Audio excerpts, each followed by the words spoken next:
السلام علیکم ورحمۃ اللہ وبرکاتہ۔ معزز ناظرین، امید کرتا ہوں کہ آپ خیریت سے ہوں گے۔ اللہ تبارک و تعالیٰ آپ کو اپنے حفظ و امان میں رکھے۔ ایک بہت بڑی خوشی کی خبر دنیا بھر کے مسلمانوں کے لیے نکل کے آ رہی ہے، اور وہ خبر یہ ہے کہ جس کو سن کر آپ کو یقیناً خوشی ہوگی، مسرت حاصل ہوگی، اور یقیناً آپ کا دل باغ باغ ہو جائے گا۔ مفتی سلمان اظہری صاحب، جو ایک ناکردہ جرم کے سبب، یعنی جو جرم انہوں نے کیا بھی نہیں، بس بلا وجہ بلا قصور ایک جرم کے الزام لگا کر، اور کہ اس طرح سا کا شعر کہہ کر انہوں نے فلاں لوگوں کو ٹارگٹ کیا ہے اور فلاں لوگوں کے لیے کہا ہے، تو اس طرح سے ان کو پھنسایا گیا تھا۔ اور مسلسل مفتی سلمان اظہری صاحب قبلہ 10 مہینے سے جیل میں تھے۔ ان کے عزیز و اقارب، ان کے محبین ان کے کیس کو پورے جماؤ کے ساتھ لڑ رہے تھے، اور دنیا بھر کے مسلمان الحمدللہ، ہندوستان میں خاص طور سے تمام علماء، تمام مشائخ، تمام ائمہ ان کے لیے فکر مند تھے۔ ان کے لیے بہت سارے پروٹیسٹ کیے گئے، ان کے لیے مظاہرے کیے گئے، ہر نماز جمعہ میں دعاؤں کا اہتمام کیا گیا۔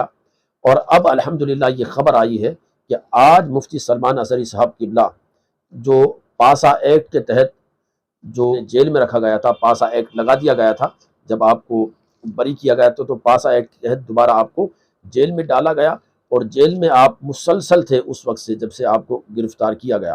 لیکن الحمدللہ آج سپریم کورٹ نے پاسا ایکٹ کے تحت جو نظر بندی تھی اس کو ختم کر دیا، پاسا ایکٹ کو ختم کر دیا، اور یہ حکم دیا کہ مفتی سلمان اظہری صاحب کو فوری طور سے رہا کیا جائے۔ تو یہ بہت بڑی خوشی کی خبر ہے، اور بہت ہی بڑی ایک مسرت کی خبر ہے کہ مدعی لاکھ برا چاہے تو کیا ہوتا ہے، وہی ہوتا ہے جو منظور خدا ہوتا ہے۔ فانوس بن کے جس کی حفاظت خدا کرے، وہ شمع کیا بجھے جسے روشن خدا کرے۔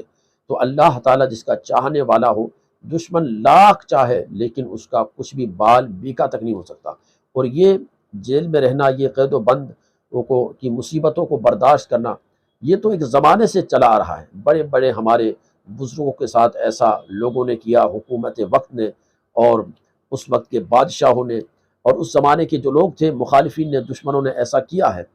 حضرت یوسف علیہ السلام اپنی بات پر جمے رہے، اڑے رہے، لیکن آپ نے جیل میں رہنا پسند کیا، لیکن آپ نے سچ سے منہ نہیں پھیرا۔ تو سچی کی ہمیشہ کہتے ہیں نا کہ سچ کے لیے آنچ نہیں، سچ کی جیت ہوتی ہے، اور ہمیشہ جو حق ہوتا ہے وہ حق بن کے جمع رہتا ہے، تو حق کو کامیابی ملتی ہے الحمدللہ۔ تو مفتی سلمان اظہری صاحب کو بھی رہائی انشاءاللہ اب جلد ہوگا کہ ہمارے درمیان میں ہوں گے۔ مفتی صاحب کو ضمانت مل چکی ہے، اور پاسا ایکٹ جو لگایا تھا وہ بھی ختم کر دیا ہے۔ اور اس کے علاوہ سے مختلف خبریں جو تحفظ نامی گروپ ہے اس کے ذریعے سے، اور سوشل میڈیا کے ذریعے سے، اور اس طرح سے مختلف ذرائع کے ذریعے سے یہ خبر پوری پختہ اور یقینی اور سچی خبر ہے کہ مفتی سلمان اظہری الحمدللہ اب کیا ہے، جلد ہی عوام اہل سنت کے درمیان میں روبرو ہوں گے، اور پھر ان کا خطاب ہوگا۔ آج بلا وجہ کتنے ایسے مسلمان ہیں جو بلا قصور بند ہیں جیل کے سلاخوں کے پیچھے، تاریخ پہ تاریخ دی جاتی ہے، تاریخ پہ تاریخ دی جاتی ہے، لیکن رہائی نہیں ملتی۔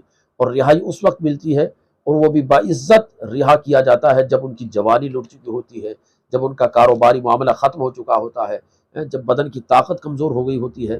تو یہ کتنے بڑے افسوس کی بات ہے کہ آدمیوں کو سالوں جیل میں رکھا جاتا ہے، اور بعد میں پتہ چلتا ہے، فیصلہ یہ آتا ہے کہ یہ تو بلا قصور تھا۔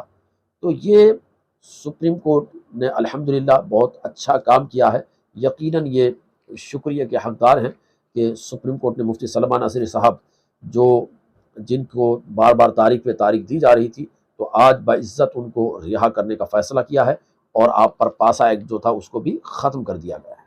اس خبر کو دوسرے لوگوں تک ضرور شیئر کریں تاکہ ہر بھائی کو اس دکھ اور غم کے ماحول میں ایک خوشی کی خبر سننے کا موقع ملے، اور مفتی سلمان اظہری کے حوالے سے صحیح اپڈیٹ حاصل ہو۔ السلام علیکم ورحمۃ اللہ وبرکاتہ۔